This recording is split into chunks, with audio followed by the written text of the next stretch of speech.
31 உயிர்கள் இழந்து விட்டோம். என்ன நடந்திருக்க வேணும்? யாருக்காக உயிரிழந்தார்கள்? அவருடைய பேச்சை கேட்பதற்காக வந்த கூட்டம்.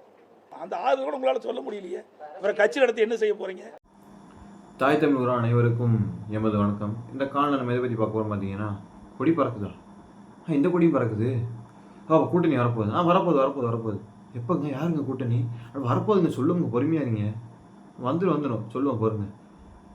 எடப்பாடி பழனிசாமி பார்த்தீங்கன்னா தாவேக தலைவர் விஜயோட பார்த்தீங்கன்னா கூட்டணி வைக்கிறதா இருந்துச்சு. இப்போ மறைமுகமாக கூட்டணி இல்லை அப்படின்றது எடப்பாடி பழனிசாமி பார்த்தீங்கன்னா உடச்சிட்டாரு. அதை பற்றி அந்த காணொலியில் விரிவாக பார்க்க போகிறோம். வாங்க காணொலிக்குள்ள போகலாம்.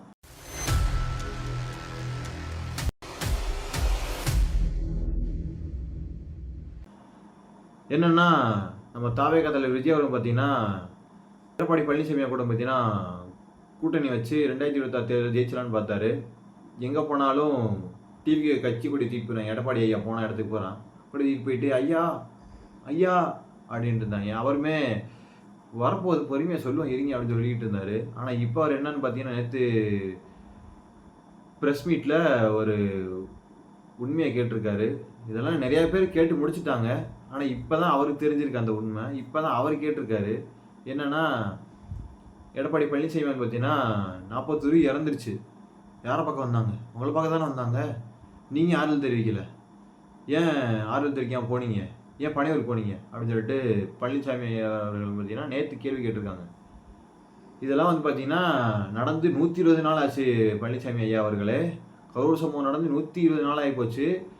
அங்கே இருக்கவங்க 41 உயிர் இறந்துருச்சு. இதுக்கு பார்த்தீங்கன்னா நிறைய பேர் பார்த்தீங்கன்னா குரல் கொடுத்துட்டாங்க. சிபிஐ வரைக்கும் இந்த கேஸ் போய் சிபிஐ இப்போ இந்த கேஸ் ஹேண்டில் பண்ணிக்கிட்டு இருக்காங்க. அதுவும் இல்லாமல் தலைவர் விஜய் அவர்கள் பார்த்தீங்கன்னா இறந்து போன வீட்டை சேர்ந்தவங்க எல்லாத்தையும் கூப்பிட்டு ரெஸ்டாரண்ட்டில் வச்சு 20 லட்சம் பார்த்தீங்கன்னா கொடுத்து பணம் இருக்குன்றதை காமிச்சு தாட்டி விட்டுருக்காரு.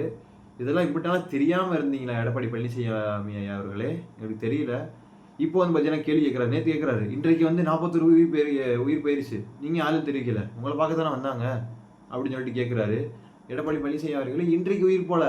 கரூர் சம்பவம் பார்த்தீங்கன்னா நடந்து 120 நாள் ஆயிடுச்சு. உயிர்களும் போய் 120 நாள் ஆச்சு. பழனிசாமி அவர்களே, நேற்று கேட்குறீங்களே, இது உங்களுக்கு நியாயமாக இருக்குதா? இப்போ என்னன்னா, கூட்டணி வைக்கிறேன்னு சொல்லி இருந்தார் விஜயுமே. அதுக்கு தான் பார்த்தீங்கன்னா ஆவலாக இருந்தார். சரி, ஒரு பக்கத்து காங்கிரஸ் கூட்டணிக்கு வரல, சரி ஏடிஎம்கே கூட கடைசியாக வச்சுக்கிறோம் அப்படின்னு சொல்லி பார்த்தீங்கன்னா தாவேக தலைவர் இருந்திருப்பாரு. இப்போ பார்த்தீங்கன்னா அந்த உண்மை, அதுக்கும் வாய்ப்பு இல்லை ராசா அப்படின்ற ஒரு உண்மையை பழனிசாமி ஐயா உடச்சிட்டாரு. இதுக்கே நீங்கள் ஆறுதல் தெரிவிக்கலன்ற கேள்வி எடுத்து வச்சிருக்காரு. இதெல்லாம் பார்த்தீங்கன்னா செந்தமிழ் சீமானவர்களே எடுத்து வச்சதுக்கு தான் ஐயா நிறைய பேர் விமர்சிச்சிங்க.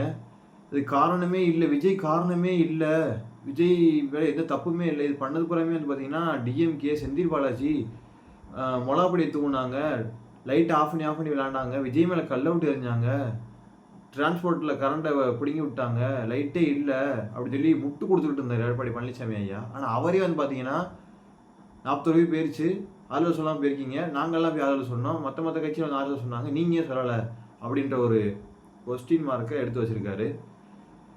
இப்போ என்னடா விஜய் அவருக்கு என்னடா நடக்க போகுது அப்படின்றது இன்னும் போக கொஞ்ச நாட்களில் தெரிஞ்சிடும். அது மட்டும் இல்லாமல் எடப்பாடி பழனிசாமி பார்த்தீங்கன்னா அவர் கட்சி தொண்டர்களே அவர்கிட்ட சொல்லியிருப்பாங்க, ஐயா அந்த பையன் கூட கூட்டணி வேணாங்க ஐயா, ஏன்னா அந்த பையன் ஜனநாயக படம் பற்றி 9 ரிலீஸ் ஆக வேண்டியது, அது ரிலீஸ் ஆகாமல் இன்னைக்கு பிப்ரவரி வரப்போகுதுங்க ஐயா, 1 மாதம் ஆக போகுது. அந்த பையன் அந்த படத்துக்கு இன்னும் வாய் திறக்கலை. இதில் நம்ம கூட்டணி போய் நாளைக்கு தோற்று போயிட்டோம்னா என்னங்க ஐயா வருது? தோக்கிறது உறுதி தான் அவர்.